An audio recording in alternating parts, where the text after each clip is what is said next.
Some shows talk about one team. Other shows barely talk sports. This show will talk Packers, Brewers, and Bucks every day. It's Wisconsin Sports Daily with Steve Sparky Fifer, served up by Wendy's on 1250 AM and 105.7 FM The Fan. Download the Wendy's app today.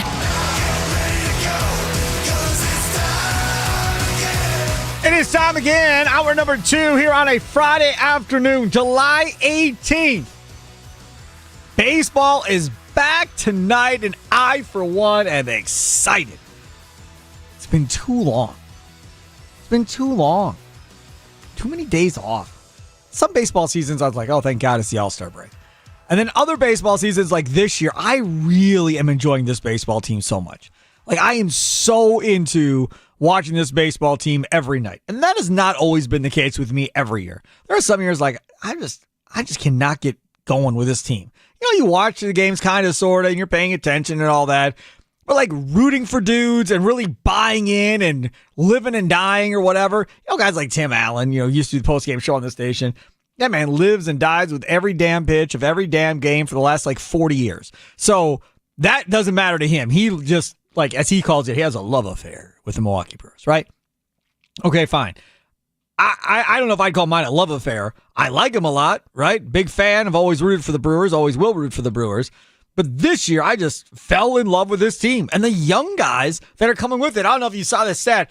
Apparently, the Brewers, with rookies on their team, have the highest win above replacement in the league for rookies per team, according to Fangraphs, which is pretty cool. And we were just talking about this the other day. ESPN's little formula that they use for Rookie of the Year had Caleb Durbin 1, Chad Patrick 2, and it didn't even have Mizorowski listed as of this point, other than to say that he was the betting favorite, but wasn't even on their list yet. So, I mean, that's literally 3 dudes that could be there at the end of the year. Could you imagine if the top 3 for Rookie of the Year, when they announce them, are 3 Brewers players all on the same team? That would be pretty nuts. I would be pretty excited about that. That'd be nuts. Absolutely would be crazy. So Brewers, Dodgers tonight. Again, 8 o'clock leadoff show powered by the Potawatomi Sportsbook with Tommy Wirtz. Austin Herdini will be on the show giving you his parlay pick of the night. That dude is so good. So he's on tonight. Drew Wagner will be on tonight as we go inside the clubhouse, brought to you by Focus Baseball. You can hear from Drew as well coming up here in about 15 minutes. The team joins us here on Wisconsin Sports Daily. Don't forget, you can also stream us live on the Odyssey app, AUDACY. You can listen to any podcasts of any of these shows. Podcast just means we take all the commercial breaks out, so it's just programming. You can listen to that on your Odyssey app, your iHeart app, your TuneIn app. Anywhere where you listen to podcasts, you will be able to find some of your favorite podcasts from here on The Fan. All right, we're going to change gears. We're going to talk about the Green Bay Packers. And we're still going to do the Green and Gold update at 4 o'clock like always, powered by the Potawatomi Sportsbook. But we're going to do another Packers topic here from the Pack a Day radio show earlier this morning. So Monday through Friday, 8 to 9, Andy Herman, Pack a Day radio. Well, Andy Herman is off this weekend. They get ready for training camp to start next week. And Tommy Wirtz has filled in yesterday and then this morning hosting that show. Done a great job. So Jacob Morley joined Tommy Wirtz earlier today. Now, Jacob Morley, you probably know from on this station. He's been like our draft guy that we go to when we do draft shows. When leading up to the drafts, they do a great draft guide, a Green Bay draft guide that him and Westendorf put together. Jacob Westendorf obviously was a part of our draft coverage out at Buffalo Wild Wings in Green Bay when we were out there. What was he on our show? We were on the air for 5 hours, 6 hours. And he was on for three of them, yeah. 3 of the hours. Hanging out with me, talking about the NFL draft all day. So him and Jacob Morley do amazing work. So Jacob Morley, not sure what led to this, but Morley put out a tweet that said, are the Packers a 500 or better team if Malik Willis started all 17 games? So 500 or better means either, well, you can't win as many as you lose. So you've got to be better than 500, which means you'd have to win 9 games, right? Can they win 9 games or more with Malik Willis at quarterback if he were to start all 17 games? Well, Tommy Wirtz saw the question, saw the results, and was like, what is wrong with Packer fans? What is wrong with people? So he texted Jacob Morley, asked him if he could join him on the Pack a Day show this morning. This is how it went earlier today. I saw your Twitter yesterday, and the poll you put out was, verbatim, are the Packers a 500 or better team if Malik Willis starts all 17 games? And Jacob, you put up the closest race since the hanging Chad back in the 2000 presidential election, I think. 51.4% say yes, 48.6% say no. Did you expect it to be that close just off the jump when you put that poll out? No, I was shocked as well to see that many Packers fans thought that highly of Malik Willis, and that's fine. I think Malik Willis is a really good football player, but yeah, those were surprising results. I knew there would be some people that would say, yeah, they can win 8-9 games with Malik Willis, but I don't think I'm one of them. Do you think it's more of that many Packer fans thinking highly of Malik Willis, or do you believe that it's that many Packer fans thinking low on Jordan Love? I don't know if it's either. I think, I was talking to my buddy Ross Uglum about this, and he's like a Matt LaFleur guy. Yeah. Where it's, you can put any quarterback in there and kind of do a paint by numbers, and they're going to be effective. And you saw that last year with Malik winning his 2 games. But I think there's 2 sides of the coin as well, where, yes, Malik played really well coming in from Tennessee with 1-2 weeks on the team, and came out and won 2 games. And that's really impressive. You can't take that away from him. And he is an extremely talented quarterback. Don't get me wrong. But I think you got to give a lot of credit to Matt and what he put together in those 2 games for Malik to be successful. And I think you also have to give a lot of credit to Jeff Hafley and the defense for what they were able to do in those games to give the offense an opportunity to go out and win it. But that's a 2-game sample size against Indianapolis and Tennessee, 2 of the worst teams in football last year. So can they win 8-9 games this season against the schedule they have, the division that they're in? I don't know. I don't think so, but you never know. And if they were to do that, the argument would be, well, Malik he's a year into the system. He's going to be comfortable. He's going to be able to run the whole offense. How much better does that look? And the other thing is, to argue for Malik, is the way this team is built, that you can kind of look at them and say they're kind of like the Ravens light. A B- version of the Baltimore Ravens if Malik Willis is playing quarterback for them, because their run game is going to be really effective. Their defense should be really good.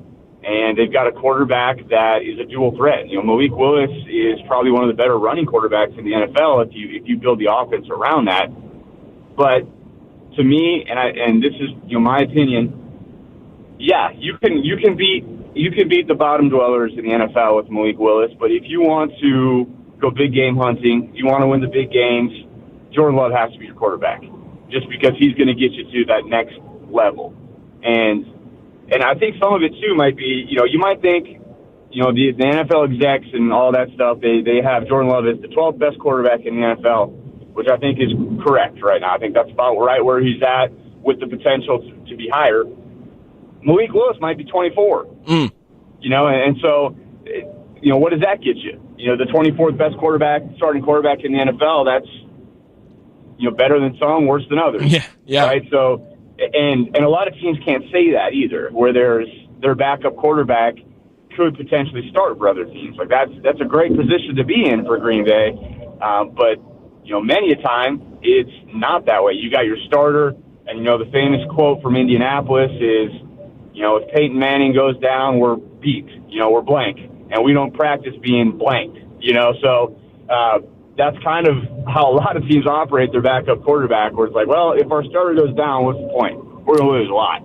And so it's not really that way in Green Bay, and Malik kind of showed that last year. So I think Malik has a lot to like about him. And, Jordan, he did leave the door open a little bit last year for some fans to kind of rest on their priors and say, well, see, I told you. Look at this guy. He's throwing the ball to the other team. He's missing some open throws. I told you. Where you're ignoring a lot of the underlying metrics. You're ignoring a lot of the highlight plays that he is able to do, and you're ignoring that for 25% of Jordan Love's starting NFL career, he's played MVP level football, right? So you look at his first year as a starter in 23. His first half of the year was, up and down, average to bad to good, whatever. It was a mixed bag. The last half of 2023, he was the best quarterback in the NFL. Right. And then you come into 2024, and he gets hurt, and all of that. It looks like he was struggling a little bit with the injury. He looked like he was just getting healthy, kind of that Arizona game, and was ready to take off again, and then he got hurt again. So I think that's part of it as well with the Malik Willis, Jordan Love debate. That Jordan could be better, and then the old saying, the most popular player in any NFL team is the backup quarterback, just because it's always the what if. What if this guy plays, and especially when they play well in those small spurts. So, the 51% picking Malik Willis to be, if he's a starter, they win more games than they lose. Maybe that's true, but I guess the next poll would be, how many games do they win with Jordan Love as a starter? All right, so the question that we're going to ask is the question that some of you participated in Jacob Morley's poll question. Are the Packers a 500 or better team if Malik Willis was a starter for the whole season? So something happens to Love. He's got to miss the whole season, right? God forbid. And now Malik Willis has to go do it. So LaFleur gets a training camp with Willis, gets to institute the offense he wants around with Willis, his wide receivers, his running backs. Everybody knows this isn't midway through the year and adjust on the fly. It's right from the jump. Remember, when Malik Willis had to come in there and play 2 years ago, he literally had just gotten there at the end of training camp. He didn't even know the offense yet when Jordan Love got hurt. So they had to adjust and adapt on the fly. Now, not only does he know the offense, and if he had a full training camp, how much better could he be? How much different could that offense look by utilizing his legs even more? I like the deal that Jacob Morley used, which was comparing that team to Lamar Jackson and the Ravens, that it could be Ravens light as far as running the ball like they did with Derrick Henry, with Josh Jacobs, right? Not having any great receivers to speak of, but enough in order to get you through. A tight end in Mark Andrews that you would rely on like you would rely on the tight ends for the Green Bay Packers at this point. Tucker Kraft obviously being that version of Mark Andrews. And then the defense hopefully being good enough to keep you in ball games while your offense scores some points. But not necessarily being an explosive, high-scoring offense year in and year out, but being an offense that simply doesn't turn over the ball and controls the clock. That's essentially what you would be looking at. I don't know if that's much different than what they're going to have with Jordan Love, if we're being honest. Jordan Love isn't going to have designed runs for him or anything, per se, but the style of offense itself, isn't it going to be relatively similar to what we're talking about? It's going to be run heavy, some play action to go along with it, right? Maybe they bring back the jet sweeps this year. That would be nice because they barely ran that last year in the second half. So maybe they do that. But I think it's going to be a lot of running the football, play action, and then trying to hit some passes off of those play action passes going forward. They ran play action a decent amount, but they weren't close to the top in the NFL with, like, say, the Detroit Lions. And now with Ben Johnson in Chicago, you would assume the Bears will be near the top in play action pass as well because he's a big believer that that works. All right, let's go to the phones. Are the Packers a 500 or better team if Malik Willis were to start all 17 games?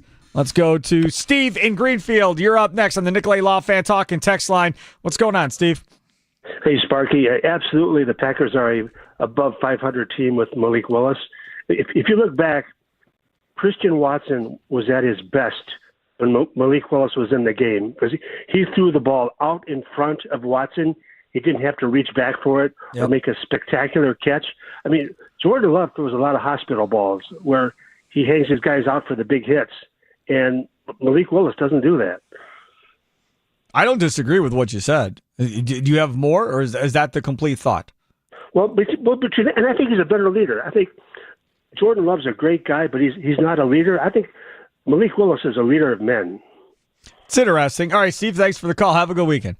I'm not going to sit here and tell you I know that because I don't know that. I'm not in that locker room. I don't know how people jive one way or the other with Malik Willis versus Jordan Love. So I don't want to go down that pathway because I have no idea if he's a great leader of men or not. I will say this. Malik Willis even though everybody's like, boy, you got a great quarterback. Look what happened in Tennessee. Man, by the time he got done throwing that football this last year, he had some zing on it. Number one, he could throw it out there, and he looked pretty good throwing the football at that and looked pretty comfortable throwing the football. If you watch that kid in college, you saw the oodles of talent that he had. It was just a matter of putting him in the right system with the right coaches and so forth. And with all due respect to Tennessee, they're not a great organization. And with all due respect to the Packers, they are a great organization with great coaches to help make players better, especially quarterbacks. And you saw Malik Willis take the next step. Dare I say, White Sox fans, Andrew Vaughn's name to you, because that is exactly might be what's happening to Andrew Vaughn. Crappy organization, better organization, and now maybe Andrew Vaughn, they may have helped him find something that he wasn't thinking he needed, and now off we go to the races with all the talent that everybody thought Andrew Vaughn had when the White Sox took him in the first round of the draft. Maybe, I guess. I don't know. There's a lot of maybes with both these guys, and a lot of maybes in the sentence you just said about Andrew Vaughn. I mean, yes, I'm really excited about what Andrew Vaughn is doing with this Brewers team right now. I do think that if he can keep this up, he can continue to be a part of this team. At the same time, I'm not going to get so overhyped because then my expectations are going to get completely crushed in a month if he's not playing up to his level. And he looks like how he did with the White Sox over the course of the past. He'll be back at AAA if he looks like that. You got to say the same thing about Malik Willis. I was really excited with what he did last season in those 2 games. I thought he helped this Packers team win, and he did good enough. The difference is he threw 33 total passes between those 2 games. Jordan Love is, when they have the game plan of having him throw the ball more, throwing 33 passes a game at least. And right now, what I'm looking at with Malik Willis is that he beat a bad Colts team and he beat a bad Tennessee Titans team with this Packers team. And I get excited because he was good enough and he was able to run this offense well enough.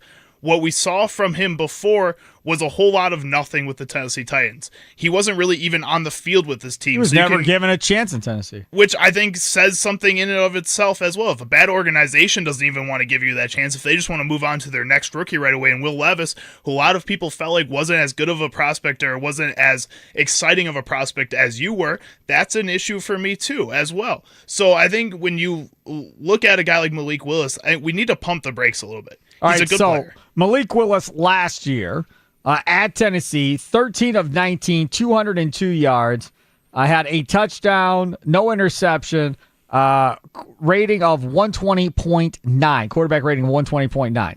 Then they get the Jaguars. This is a month later in Jacksonville game. They won 30-27, 4 of 5 with a touchdown, a quarterback rating of 152.9. Then the Saints only threw 2 passes. That really doesn't count. And then the Bears, the last game of the season, 10 of 13, no touchdowns, no interceptions, quarterback rating of 109.8, 10 of 13 for 136 for Malik Willis in that game. All of that sounds like a whole lot of Matt LaFleur to me, man. It sounds like a whole that's lot fine, of... but Matt LaFleur would still be his coach if he's starting for the Packers for a year at 17 games. It doesn't change who the coach is going to be. It's going to be the same guy calling plays. It changes the way people prepare for that quarterback and prepare for that team. I think in these situations where a lot of these teams are preparing maybe for a Jordan Love, especially later in the season when he's going down in game, not really before the games like earlier in the season, right. You're playing better teams. They're getting ready and they're preparing for that. And then when you throw Malik Willis in there, that's a different game plan. That's something else going on, and it throws them off. And if Matt LaFleur understands that and can run the right plays over and over again, it makes Malik Willis look really good. If you have all season to prepare for Malik Willis, I promise you it's not as consistent as it was in his appearances this year. Hey, Charlie Uses, see Sparky Fifer with you. It is Wisconsin Sports Daily, served up by Wendy's. We broadcast live from the 1250 AM 105.7 FM, the Fan Studios, powered by the Potawatomi Sportsbook. Charlie, read the comment made by Q on our YouTube stream. You can stream us on YouTube, watch the shows live, see what we look like, see what the studios look like. We post shorts, we post videos as well on our YouTube channel. at the Fan Milwaukee. Use that at symbol, at the Fan Milwaukee. Like, subscribe, all that fun stuff. Would really appreciate it heading into the weekend. You're going to love this one. This team is 7-10 with. This is Q saying this? This is Q saying this. This team is 7-10 with or without Love. It's a bad roster. Not a lot of hope for this team, given how much better those around us are. LaFleur/Goody era ends after this season. So is he a Bucks and a Bears fan? Like, does he root for teams that start with B? Is he a Bulls fan too? Is he only a Bucks fan and not a Packers fan? He is so negative on the Packers. He's been this way. Last year he was really negative on the Packers too, remember?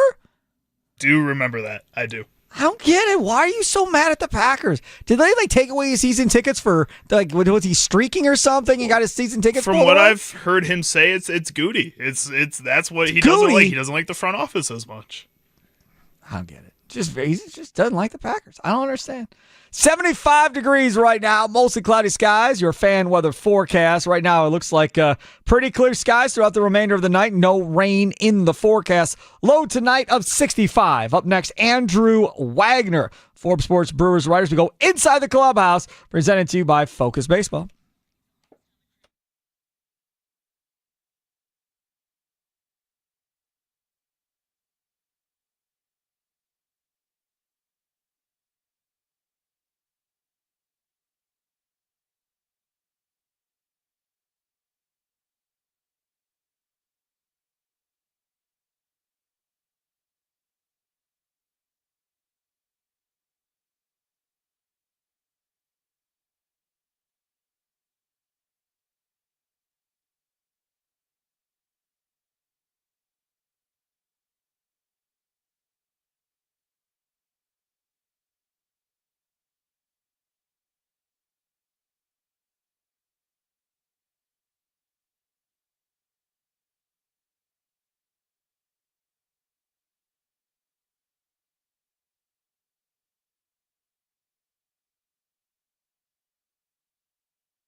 Here's a 1-0. Churio, base hit! Ball game! Freeland scores! And the Brewers win! They sweep the Dodgers!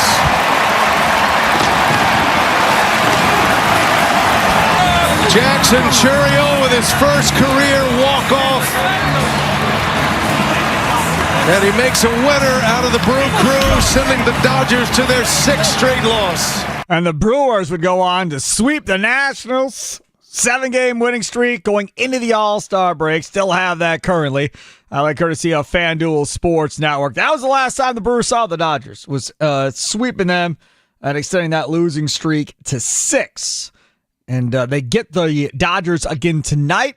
8 o'clock leadoff show, powered by the Potawatomi Sportsbook with our guy, Tommy Wirtz. He'll get you ready for the game coming up tonight. First pitch is after 9 o'clock in L.A. To talk more about that, this guy. What's the latest on the Crew? Let's go inside the clubhouse with Drew Wagner of Forbes Sports on Wisconsin Sports Daily. Served up by Wendy's on 1250 AM and 105.7 FM The Fan. Inside the clubhouse is brought to you by Focus Baseball. Sign your kids up now for July open tryouts at focusbaseball.com. Ages 6 to 17. All right, here we are. Mr. Wagner, how was the All-Star break before now having to get back to work with the Brewers baseball once more? It's been wonderful, Stephen. It's been wonderful. Currently in a very large hotel bed in Chicago, relaxing before heading back to Milwaukee. So, yeah, life is good. Let's go play some ball. I'm scared to ask, why are you in Chicago? I had to go down for an event. Had to go do some journalism, you know. Good. Busy man. Yeah, I have questions about your personal life, but we'll save those until the end of the interview, and then we'll ask you about your personal life. I do want to talk a little bit about this Brewers team, if you don't mind. Priester on the mound, then Peralta, then we get to Quintana. We were talking about this earlier as far as how good Priester has been to this point this season. And knowing that they have team control, for several more years, and how this all looks, how big of a second half of the year do you think this is for Priester as far as playing maybe for a playoff spot? I mean, I think it's pretty big for him, and I think for them to get a playoff spot, they need him to pitch well. The two go hand in hand. He's been a great find. That has been one of their best moves of the Matt Arnold, and even going back to David Stearns. Yep. It's worked out so well. They need him. Listen, they need him to stay on track and keep producing. One, because they need that to get into the playoffs. Two, you don't want to burn that option because you want that flexibility to have him, be able to send him down next year or beyond that, because he is still a young pitcher. He is going to struggle. You just don't want it to be during these next 2 months. That's exactly right. In talking about this Brewers team, I said the All-Star break was like running straight into a brick wall. You get all of that momentum, riding a winning streak on emotions, getting through both those series against the Dodgers and the Nationals, and now presto, everything comes to a screeching halt, and now you have to figure out how to start it back up against two relatively difficult baseball teams on the road in L.A. and in Seattle.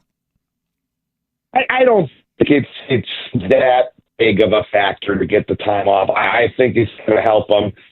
They're going to need that bullpen at full strength, especially this weekend in Louis. So getting all those guys a couple of days of rest, getting banged up guys some chances to heal. If anything, to get William Contreras off that finger for a couple of days and see if that gives them any more pop. I think the break came at just the right time, the winning streak notwithstanding.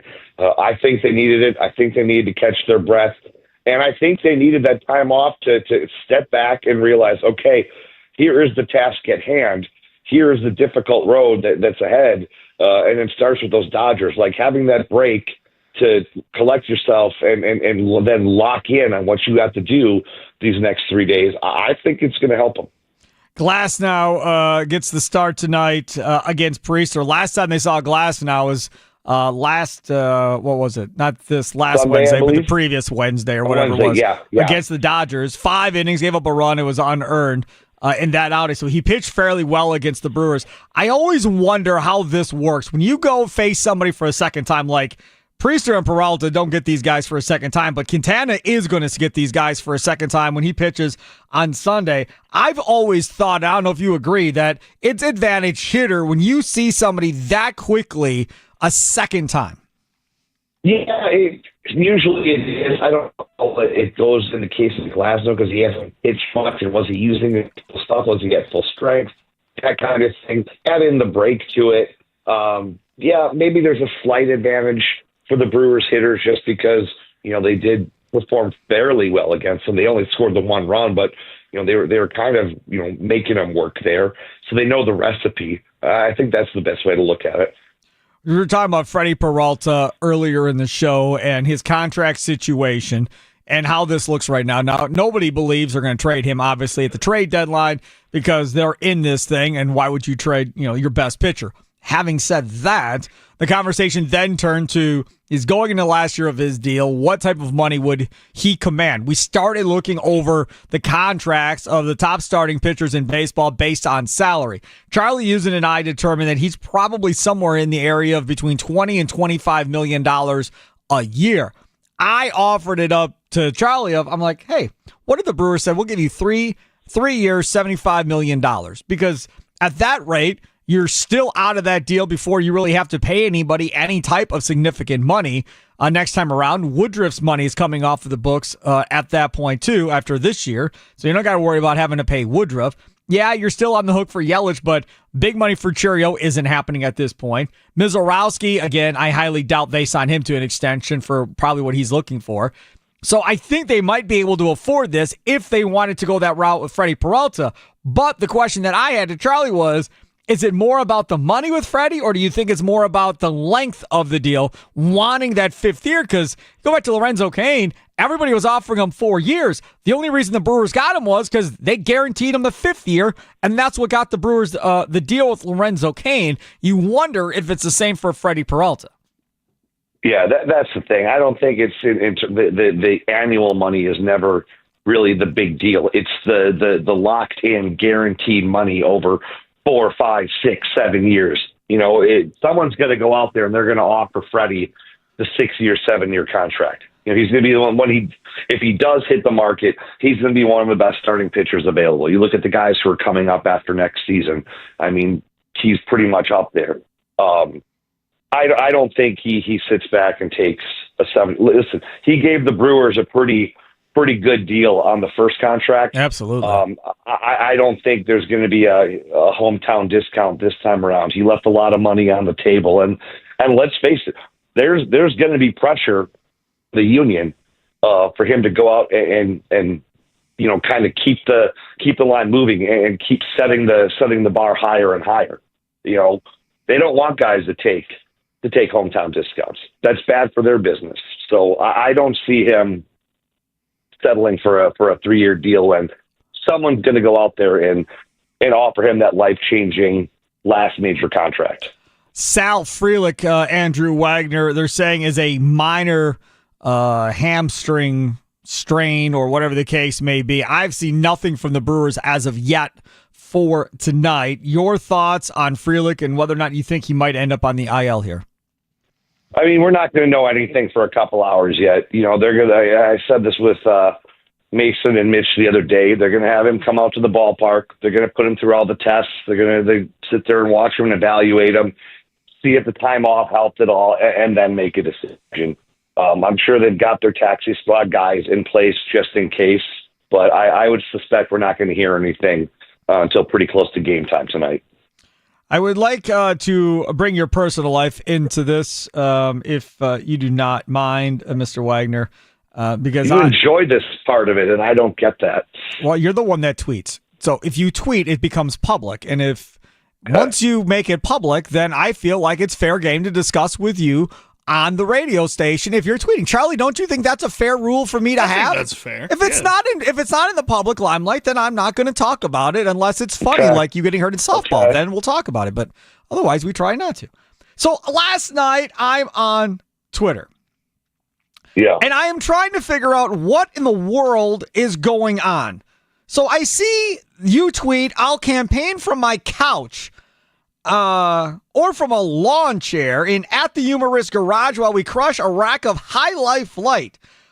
And then I see another tweet that says, that said, since I would appoint Dives of Wisconsin as my Secretary of Commerce, I'd entertain a statewide dive bar tour but only true dive bars. The kind of joints where the ladies have to hover and the dudes just go outside. Woo! Andrew Wagner, Yeah, I'm running. You got to go back to the beginning. I'm running for governor. No, I don't care about that. This is what I care about. I think I got to figure out if we can make this work. I think an Andrew Wagner tour of dive bars around Wisconsin could be highly entertaining over the wintertime. I think that could be a lot of fun. Well, I'm actually working on a dive bar classification index because I'm sick of people. It's usually like the bougie East Side, downtown, lakefront condo dwelling, Lake Geneva, summer house types that refer to any bar that isn't like bougie and fancy as a dive bar. And I'm sick of the term being misused. Okay. So we're going to go ahead. My buddy and I have started the chart, the bar level. You've got the dive bar. You've got the county bar. You've got the local bar. You've got the neighborhood bar. Then you just have bars. What is the dive bar? What is your classification? Hold on one second. Hold on. Don't tell me. I just outlined it. I want to go to Charlie first. Charlie, how would you classify a dive bar? Now, this is a guy that's, what are you, 23, whatever it is? Yeah. Right. So what is your classification as a dive bar? Because he hasn't been in that many bars in his life. Can't have more than like 45 people that can fit in that place. Usually dark. Too big. Oh, it's too big. Oh, okay. Yeah. Well, I put the definition of a dive bar in the tweet. You read it on the air. You want to know if it's a dive bar? If a lady goes to the bathroom and has to hover, that's a dive bar. Yeah, I get, but like that also doesn't say the size of it. Like that doesn't say 45 people. No. Like if the bartender is the owner, usually that's a big sign. If the bartender has like a computer back there and is sitting back there and changing the music on their phone, that's usually a good sign. Again, it has to be dark. One pool table. One pool table for sure. Quarter operated. Yes. It's not one that you Correct. get anything else. It has to be quarter operated. Yes. And you don't want to drink the beer from the tap. It's always Yes. bottled. That's a dive bar. You've think that's never pretty good. been to a true dive bar, Charlie. That's pretty I will good. Take you out. All right. I'll go on this I will trip show with you you. through the winter. I It'll will be show- me and you. Jackson Clinic in Linden Station, Wisconsin, is a dive bar. There's no floor to the bar. What? What do you mean there's no floor? It's basically like sawdust. It's great. It's literally a shed. It's fantastic. A shed. They have a raccoon hunt in the fall, I'm a coyote hunt in the Awesome. spring. Wags, I'm serious. We should do a dive bar tour with Andrew Wagner and do like Hot Stove Brewer shows from a different dive bar on Monday nights or something throughout the season, the wintertime. I have just the guy to call in to help out with this. College Dave Mikulogic, lifelong Milwaukee bartender, the dean of Milwaukee bartenders. He knows dive bars better than I do. But yeah, we are taking back. We are taking back the title of dive bars. We are going to make dive bars great again. You're going to have shirts, the whole deal. I think it would be really good. Mr. Wagner, thank you so much, my friend. Have a good weekend. Yep, talk to you soon. There is Andrew Wagner, Forbes Sports Brewers writer, brought to you by our fine folks over there at Focus Baseball. Check out all their baseball tryouts. We're in the thick of baseball tryouts. So let me explain to you. If you have not had if you're going from like Little League and you're trying to figure out if your kid's good enough for travel ball or whatever else, you should already have been signed up for tryouts for some of these other travel teams. If you've not done it already, you're kind of behind the times. So you're going to have to hurry up and go find. A lot of these places have makeup dates and so forth. And if some of them you can call and get a personal tryout in if you've already missed the tryout date. So check them out. Tim Hollenbach and those guys do a great job at Focus Baseball. FocusBaseball.com right there for you. If you're interested in playing some travel baseball. And then for those of you that are already in travel baseball, you should be experienced enough to know when all these tryout dates are. You should have already have been to several tryouts by this point, trying to figure out where your kid's going to play, and you should have already had your Focus Baseball tryout. But if not, I'm telling you, FocusBaseball.com. Coming up, we'll get to Charlie's Sounds of the Day. Do you love Taki Fuego chips? Listen up, because you've never had them like this. Wendy's new Taki Fuego chips are here. Or meals. I can't talk today. I'm going to go home. You got pretty close there. Dude, I've screwed up so many words already. We're not even 2 hours in. Wendy's new Taki Fuego meals are here. When Sammy has the Taki Fuego chip intensity love piled up high I used to do that on a different read, but that's okay. One of our fan favorite spicy chicken sandwiches with Taki Fuego chips, chili lime sauce, and creamy corn spread. The small Fuego fries get tossed in an intense chili lime seasoning. It's almost like this meal couldn't take any more Taki Fuego chip intensity. That's where the extra 1 ounce bag of Taki Fuego chips on the side comes in. Well, while supplies last, grab these Taki Fuego meals at Wendy's. Limited time only at participating U.S. Wendy's. Coming up next, Charlie's Sounds of the Day. Where will he go in the wide world of sports? Top 3 sound clips. I react to them. That's straight ahead. Wisconsin Sports Daily served up by Wendy's. Live from the 1250 AM at 105.7 FM The Fan Studios. Powered by the Potawatomi Sportsbook. Sparky here.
Wisconsin Sports Daily, as you heard, served up by Wendy. Sparky here. Charlie Hughes on the other side of the glass producing the show.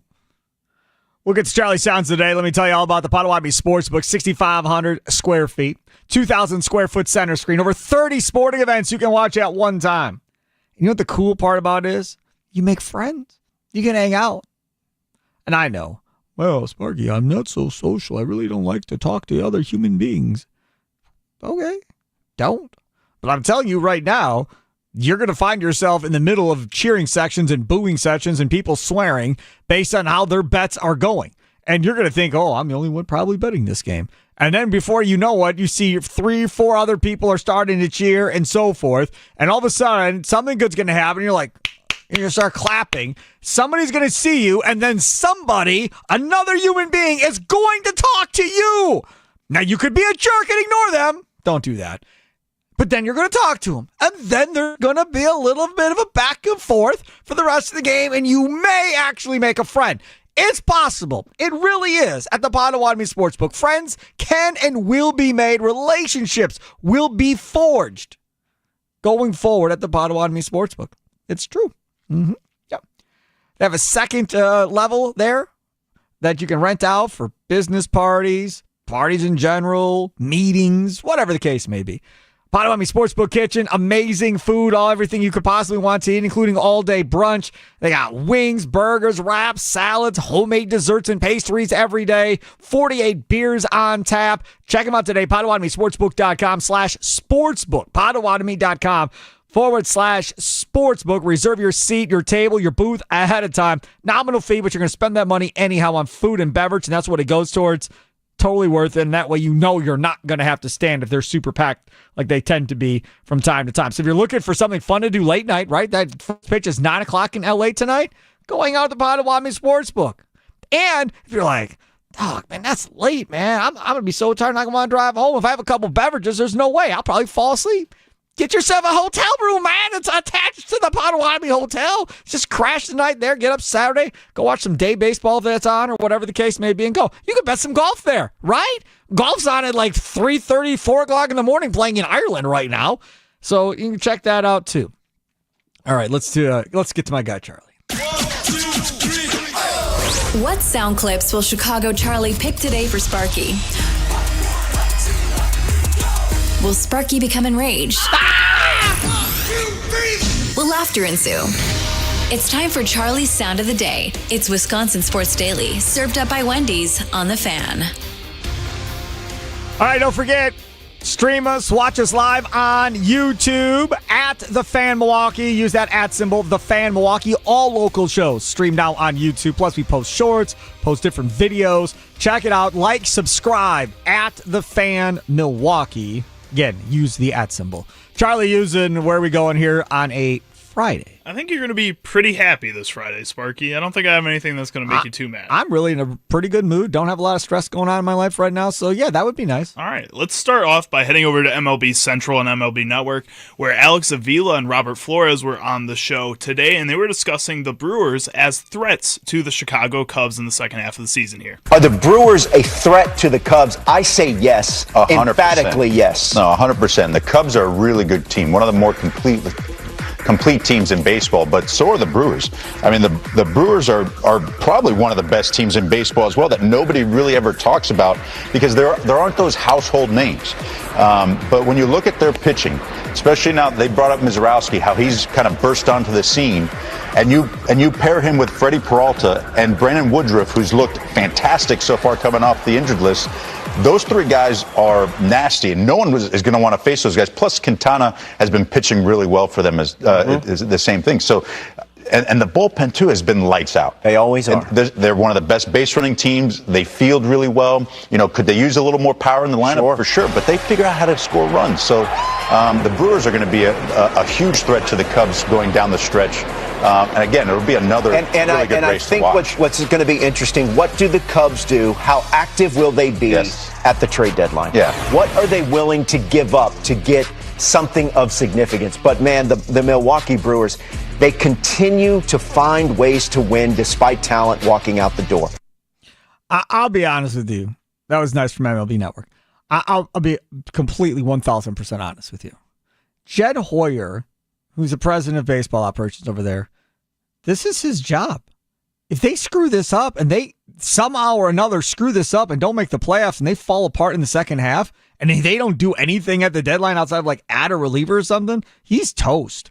Like if there's any time for that team to be aggressive, on top of the fact they can't even get Tucker signed to an extension at this point, and you could possibly lose him in the offseason too after you just traded to get him, they have to be aggressive. I don't see a world in how he's not aggressive. The only way he's not aggressive is if Ricketts says, no, we're not adding payroll. We're good. We'll just play with what we have. We're clearly one of the best teams. I'm done trading prospects and all that. We'll play it out. We're good enough to be in the playoffs, and then we'll see what happens. Realistically, they probably need like 2 starters into that rotation to give them a shot. I mean, they've got Imanaga. Okay, then what? So that, to me, is, if I'm them, I'm big game hunting for a frontline pitcher. That's what I'm trying to find. Give me somebody to pair with Imanaga at the front for a playoff series and so forth. You've got the offense. They need 1 or 2 bigger name pitchers to lock down the front end of that rotation. That's what I'd be looking for. I don't know what Charlie's thinking as a Cubs fan, but they even question the fact that in a market like Chicago, with the money and everything else, that, well, if they do something, that's nuts, man. They have to be aggressive. If they're not, that belongs squarely on the shoulder of Ricketts if that doesn't get done. I have 2 expectations for this Cubs team as we get close to the trade deadline here. I think it's you re-sign Kyle Tucker. I think right now, if the Brewers keep playing the way they are, and this team is staying good enough to stay in front of the Brewers at this point, you have to pay Kyle Tucker. I think that's one way for him to keep his job. And the other thing is, they have to make one of the biggest bids for Eugenio Suarez out of Arizona. They have to make at least one of the top 3 biggest bids for him. You may not get him, but you have to try to outbid the Brewers for him. You have to try to outbid any other team like the Mets for him. These are going to be big deals and big teams that are going to be trying to make a big move to pass you, and you can't let them pass you. And I think it's going to be almost impossible for this Cubs team to come up with a package that's better than the Mets or the Brewers are going to offer. I put into Google, what is expected contract for Kyle Tucker? See what the little AI-generated thing would say. Kyle Tucker is expected to sign a contract in the range of $500 to $600 million, potentially with deferrals when he becomes a free agent at the end of the 2025 season, according to reports from Yahoo Sports and Bleacher Nation. He's worth it. He is. Pay the man. Ricketts is not paying him that man. Come on, $500 to $600 million. Pay the man. You're out of your mind. He's like, $500, $600 million. There's no way, man. No chance. He ain't paid that. I don't know where he's going to go. Probably the Dodgers or the Yankees or something like usual, but I don't see how he ends up back in Chicago. All right, that's one. What are we going to 2? All right, just because you were mean to Chicago, we're going to head over to First Take on ESPN, where Kendrick Perkins was on. He's still on TV? He is still on TV. How does FS1 fire like everybody on TV, and this dude gets to keep his job on ESPN? I don't understand. Go ahead. Kendrick Perkins was discussing how Giannis should feel now that Damian Lillard is officially out of the picture in Milwaukee. So, Perk, if you are Giannis heading into the 2020, what's this year? 2025-26 season, Dame is gone, long gone, that's a wrap. Miles Turner is your big addition. No real changes on the coaching staff. Yeah, you got some young guys you think you might be able to groom.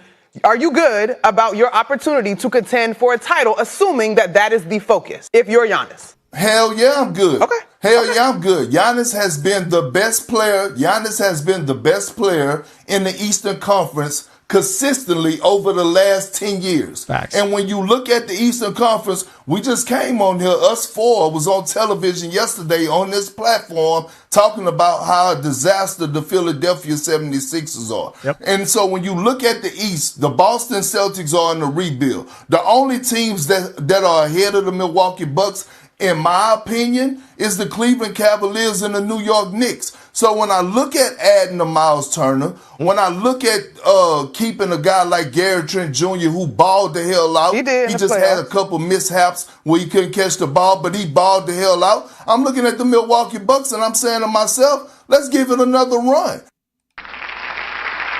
Yeah, that was very nice. Very, very nice. I too appreciate that, Kendrick Perkins. That was very, very nice. I appreciate that, and I'm not going to let that cloud my judgment when you make some more dumb takes later.